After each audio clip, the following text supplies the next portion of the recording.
تزکیے کی شرط۔ تزکیہ کوئی فنی علم نہیں۔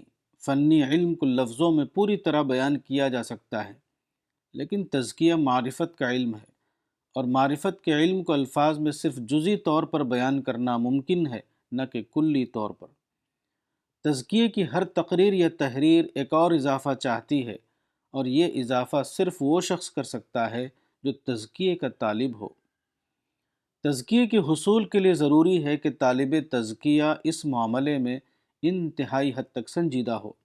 وہ ایک تیار ذہن یعنی پریپیئرڈ مائنڈ کی حیثیت رکھتا ہو، اس کے اندر کامل آمادگی پائی جاتی ہو، وہ ہر قسم کے تعصبات یعنی پریجڈس سے خالی ہو، وہ ایک کامپلیکس فری انسان ہو، وہ چیزوں کو اسی طرح دیکھنے کی صلاحیت رکھتا ہو جیسا کہ وہ واقعتاً ہیں، وہ ذاتی رجحانات کو الگ کر کے چیزوں کو دیکھ سکے، وہ اپنے خلاف باتوں کو بھی اسی طرح سنے جس طرح وہ اپنے موافق باتوں کو سنتا ہے، وہ کسی شرط کے بغیر حق کو قبول کرنے کے لیے تیار ہو، وہ کھلے طور پر اپنی غلطی کو ماننے کا مزاج رکھتا ہو، وہ درست زاویہ نظر یعنی رائٹ اینگل آف ویژن سے چیزوں کو دیکھ سکے وغیرہ۔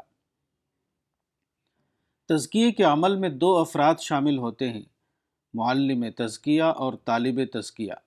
دونوں میں سے کسی کا رول بھی 100% نہیں، اس معاملے میں دونوں کا رول 50-50 ہے۔ معلم تزکیے کا رول یہ ہے کہ وہ تزکیے کو حقیقی طور پر جانتا ہو، اس نے قرآن اور حدیث کے گہرے مطالعے کے ذریعے تزکیے کو درست طور پر سمجھا ہو، اور پھر اس کو اس کے خالص انداز میں بیان کر سکے۔ اس معاملے میں دوسرا نصف رول طالب تزکیے کا ہے۔ تزکیے کے طالب کے اندر یہ صلاحیت ہونی چاہیے کہ وہ بھرپور طور پر قبولیت کی استعداد رکھتا ہو، وہ اپنے مانوس ذہن سے باہر آ کر تزکیے کے کلام کو سنے اور اس کو سمجھے، وہ پیشگی طور پر قائم کردہ معیار سے آزاد ہو، وہ یہ صلاحیت رکھتا ہو کہ وہ کلام کی نسبت سے اپنی رائے قائم کرے، نہ کہ متکلم کی نسبت سے۔ جس آدمی کے اندر یہ صفات موجود ہوں، وہی وہ شخص ہے جو تزکیے کے مقصد کو حاصل کرنے میں کامیاب ہوتا ہے۔